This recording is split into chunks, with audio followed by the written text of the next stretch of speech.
Well, good afternoon, everyone. Thank you for joining our call today. I'm Jill Nelson with the Greater Fort Dodge Growth Alliance, and I am very pleased to have United States Senator Grassley on the phone with us today. So I'm going to turn it over to him. He's going to give just a brief introduction, and then we're going to spend the majority of our 30-minute call with him going over several questions that were submitted in advance. So I'll walk through those and allow Senator Grassley then to answer those. And then if anyone has any questions as we move through this, or questions that you didn't submit, you can utilize the chat box that's at the bottom of your screen. And if we have any time at the end, we will move through those questions, but we'll go through the ones first that were submitted in advance. So again, thank you, Senator Grassley, for being here today. Glad to be with you. And over the course of a normal spring and summer, I probably have delegations like your delegation now that's virtual come to Washington, D.C. and talk to me face to face. We've obviously had none of that, but normally that would be 15 to 20 different chambers or economic development groups. Today, I think we're still doing the same number, but every one of us has been, as you are today, virtual.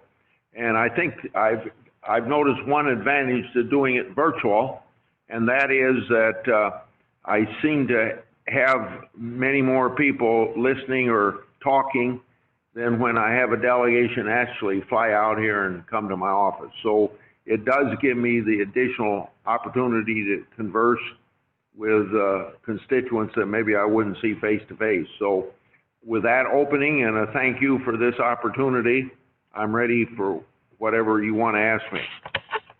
All right, great.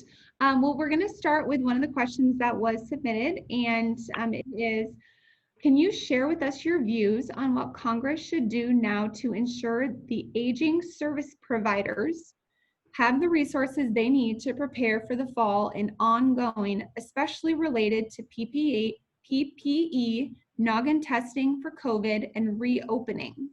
We are concerned the resources will not be there for us to protect the most vulnerable on an ongoing basis. I think that there's a lot of lessons earned with this pandemic that we're in, and we'll probably be in it until we get a vaccine.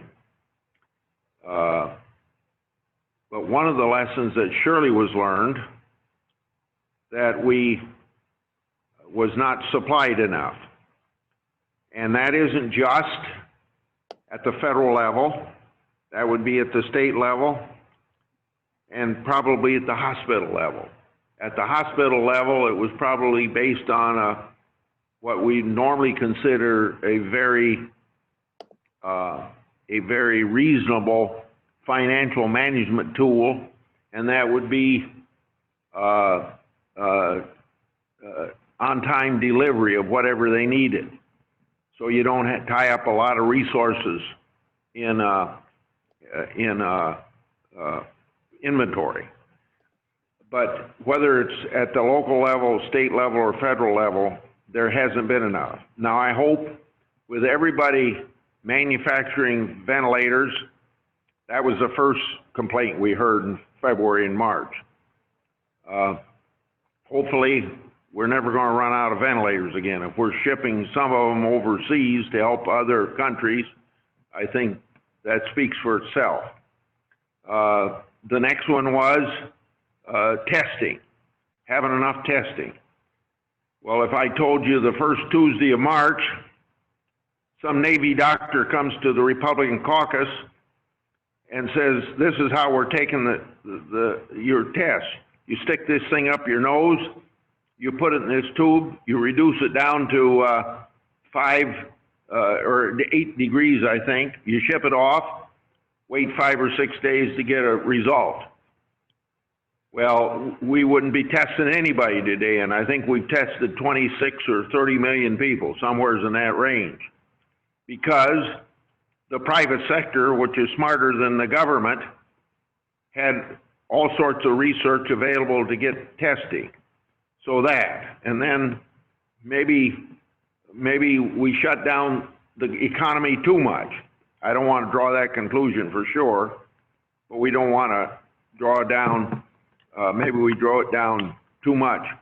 And states like Iowa that didn't close down the economy as much as, well, there were 8 states did it kind of like Iowa, but not all the 8 states did it the same way.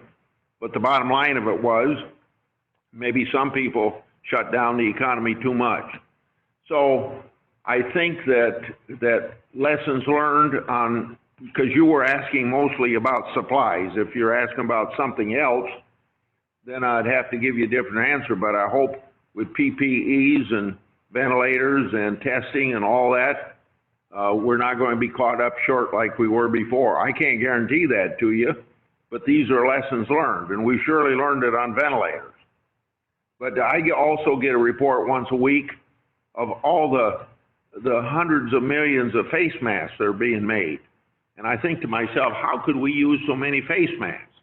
But obviously we can. And then you read about the gowns that they wear in hospitals and the millions that are coming in of them, or maybe being made here, but a lot of this stuff's imported. Another thing we ought to learn is, and we haven't done much about this yet, but we should not have the long supply chain, supply line we have, particularly on medical equipment and protective equipment. That would be true of making car parts, but I'm only talking about health things right now. We got to get a lot of that back home out of China. I could go on and on, I suppose, but I don't. Do you have a follow-up? I do. So the individual that submitted that question, she is the CEO of one of the long-term care facilities in the community. And her follow-up was specifically around funding. Are they going to be receiving, specifically long-term care facilities, are they going to be receiving additional funding? Well, I'm not sure I can give her a solid answer, even though I'm chairman of the committee that deals with Medicare and Medicaid. When we appropriated money now 2.5 months ago, we gave a great deal of flexibility on the expenditure of that money with Department of HHS. There's still tens of billions of dollars that aren't out yet of the $150 billion that we appropriated. And I'd have to ask the Secretary of HHS what they might get. But getting back to your first question, partly answering the managers of the nursing home question, is that that one of the things that we've got to do a better job of, and hopefully we've learned, is not giving enough attention to nursing homes, both from the standpoint of protective equipment, but also not to make a mistake like, I guess, I don't think we did this in Iowa, but in New York, where the governor made people exiting hospitals with COVID-19 go back to the same nursing home. That's just like sending an executioner into the building.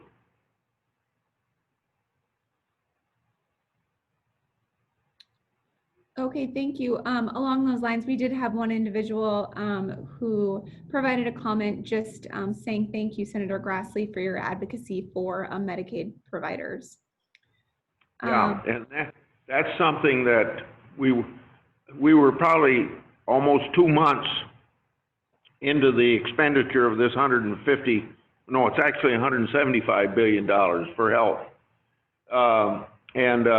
Still Medicare providers, particularly those that take care of people with special needs, they weren't getting it. And I would imagine, even though there's a massive amount of money went out to help those people, I would imagine there's still some that haven't got the help that they probably were intended to get. But some of those organizations, maybe at HHS, they don't even know they exist.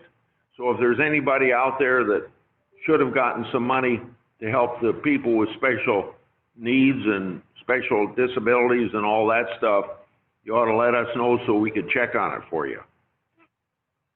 Thank you. Switching topics now, we have a question that was submitted here that is, will there be a stimulus package focused on backfilling lost revenues stemming from COVID-19 for state DOTs? Example, road use tax fund decreases and local option sales tax decreased for regional retail hubs like the Fort Dodge area. Okay.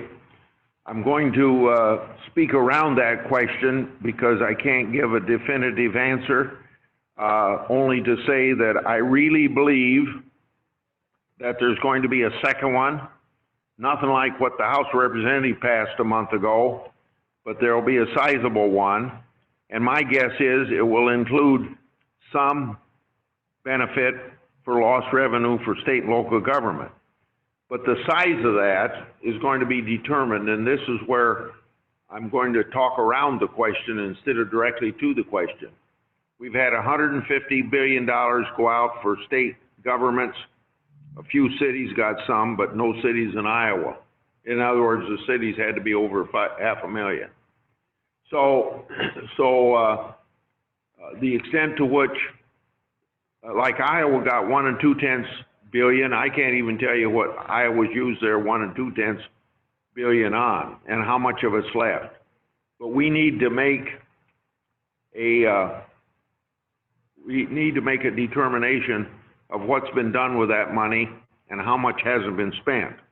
The extent to which some of it hasn't been spent, then I think it's pretty darn clear that we give states and localities to spend it any way they want to. Right now, it's restricted to being spent on fighting COVID-19.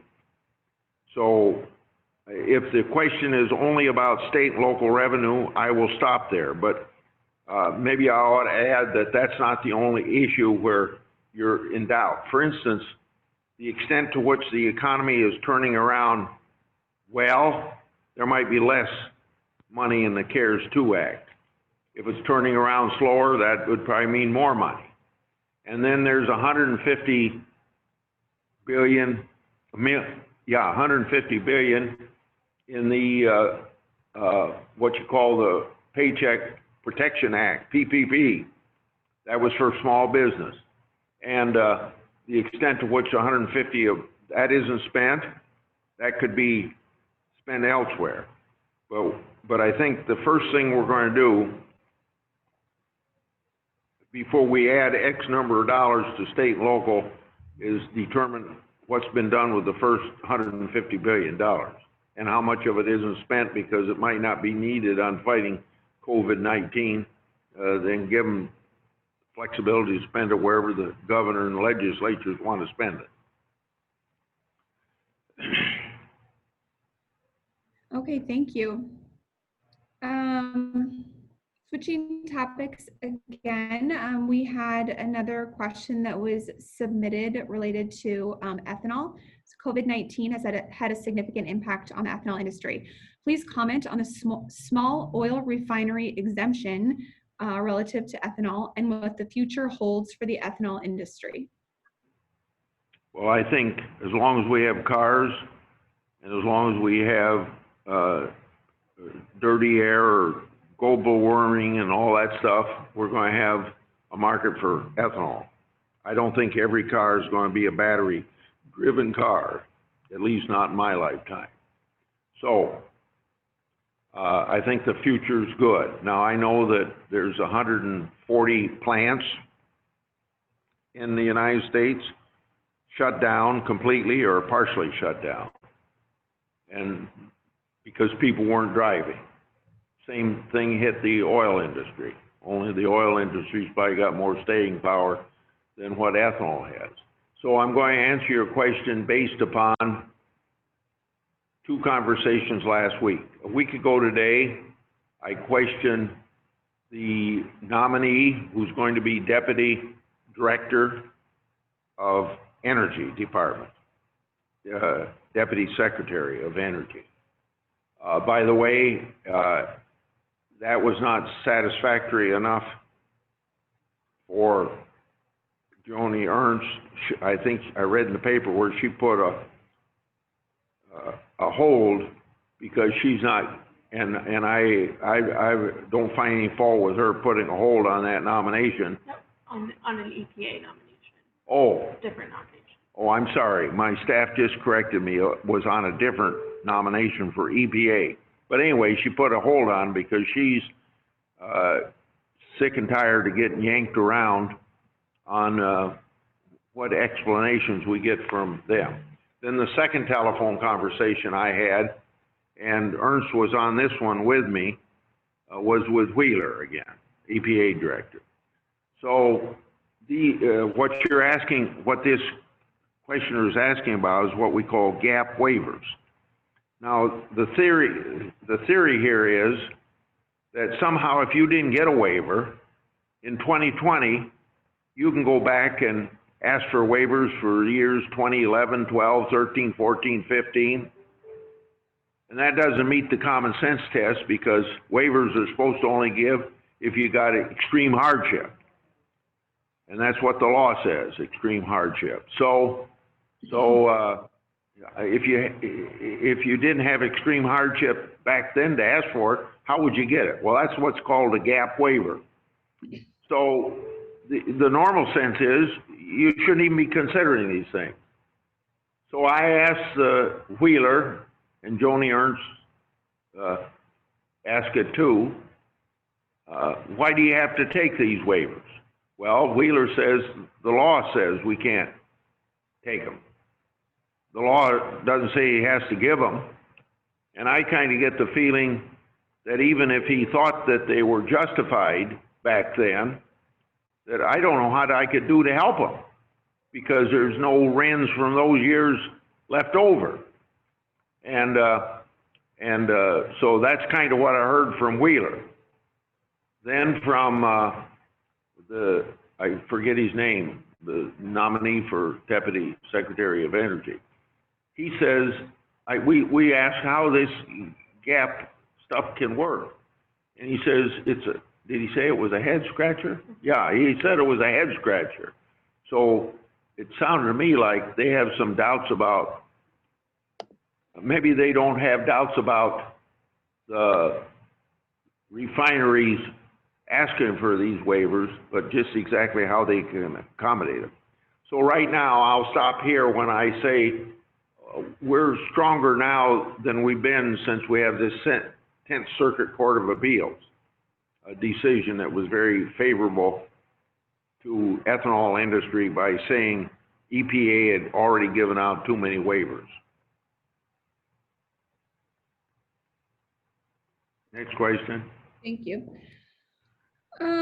We had a question submitted regarding our annual deficits and national debt. What are your thoughts on a balanced budget amendment? Please offer your own assessment and solutions. Well, I think the question is about the solution. I support a constitutional amendment requiring a balanced budget. I've had a chance to vote for it, I think, 3 times since I've been in the Senate. Now, not recent years, but 3 times. And one time it came within 1 vote of getting the 2/3 vote it takes to send a constitutional amendment to the states. And that 1 vote was the only Republican that didn't vote for it. A senator no longer alive from Oregon at the time. Hatfield was his name. He was a good senator, but he was sure wrong on that issue. And so it hasn't come up since those 3 times or so. And then I want you to know that along the lines of what I believe, even though it probably doesn't have a chance of passing right now, every Congress I introduce a balanced budget amendment to propose to the states. What it took back in the years when I was talking about voting for it 3 times, there was very much a grassroots effort to get a constitutional amendment. I don't know why that grassroots effort isn't going now, but I think it's going to take something from the grassroots to get Congress to move in this area. But until you change the discipline of Congress, until you discipline Congress to be fiscally responsible, and a constitutional amendment would do that. It's done it in Iowa. We've had that since 1854. So why not do it at the federal level? That's what it's going to take to get the fiscal policies under control. Next question. Thank you. Please talk about the federal government's PPP loan program, specifically the changes that have been made regarding the timeline of using the funds from 8 to 24 weeks. And do you anticipate more changes be made with this program and timeline? Let me answer the last part of your question. I think organizations like yours, that I assume you're a 501c6, 503c, well, whatever you are, you're a nonprofit, you weren't included in the first one, and if there's any changes, I think that would be the change. 3 changes already made, like for instance, if you didn't get these people employed until June the 4th, you weren't going to get any benefit from it. That was extended another 24 weeks. You spoke to that point. If you had to spend at least 75% of the money you got in the forgivable loan on salaries, so if you don't have that sort of percentage of your expenses, then you didn't get the full benefit of it. We changed that to 60%. And then if you have to pay back part of the loan, you had to pay it back, I think, in 1 year. And I think that's stretched out now for 5 years and stuff. So those changes are made, and the one that I told you about is probably the only change that I've heard anything about since then. Now, you heard me say earlier to your question that there's $150 billion left in that program, and it looks like it's not going to be used. So that $150 billion can be used for something else. All right. Next question. We have one question from our chat box here. Let's see here. With the economic impact not going away nationally and where businesses are open, but only at 75% capacity, businesses and workers cannot pay reoccurring bills. How can we help these people without checks than we did last time? Well, I think that, that those are exactly the people that the PPP was supposed to help. I suppose other ways of helping would be the normal small business loan programs would be the additional one. I suppose that the extent to which we get help out in CARES 2, I don't know whether that would be taken into consideration or not, but the extent to which if we had another $1,200 paycheck or something like that go out, like we did in the first round, that might help people to participate. But I think people, it isn't a question of money that people aren't going. I think even if you had 100% that you could open up. For instance, I've been going to Village Inn in Cedar Falls most weekends for at least one meal. And now Governor Reynolds has taken the lid off of the number of people that can come, but it's very sparsely attended because I think people are afraid. Got time for maybe 1 or 2 questions at most, then I got to go to I got to take a phone call for my 3:45 appointment. Okay, we'll do one last question here. Can you provide updated details and discuss amounts regarding the reauthorization of the Surface Transportation Bill and the status of the Moving Forward Act? Yeah, can't tell you much about moving forward. July 22 last year, Environment Public Works Committee voted this bill out for roads and bridges.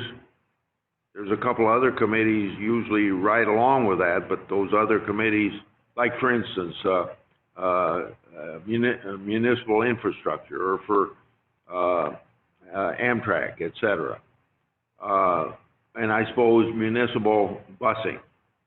But right now it's for bridges and highways because the other committees haven't acted. I immediately met with the chairman of that committee because my committee has to raise the money. It was felt that we ought to raise the money from long haul truckers. Well, I guess we met in February, and it was my job to make sure I could get a bill out of committee. I didn't get any support for that, and you can imagine it was because of the opposition of the truckers. They wouldn't oppose a gas tax increase, but they think everybody ought to be paying for the use of the highways, not just truckers. So then, when I couldn't get the votes to get it out of committee, Senator Grassley, the chairman of the other committee, and I felt that we needed to try another source of income or of tax that other committees have some jurisdiction over, rather than just the tax rating committee that I chair. Although my committee would have to contribute part of it. So the Wednesday or Thursday before we shut down government for 5 weeks, he and I went to meet with the leader McConnell because he'd have to coordinate this with the other committees. I can't tell the Commerce Committee, you got to give us some of your money out of the telephone tax as an example. So he said he would do that because he had done it 3 or 4 years before on another highway bill. So we got to raise $93 billion. But the update is I haven't had a conversation on that subject since that day in March because the pandemic's taken all the oxygen out of Washington.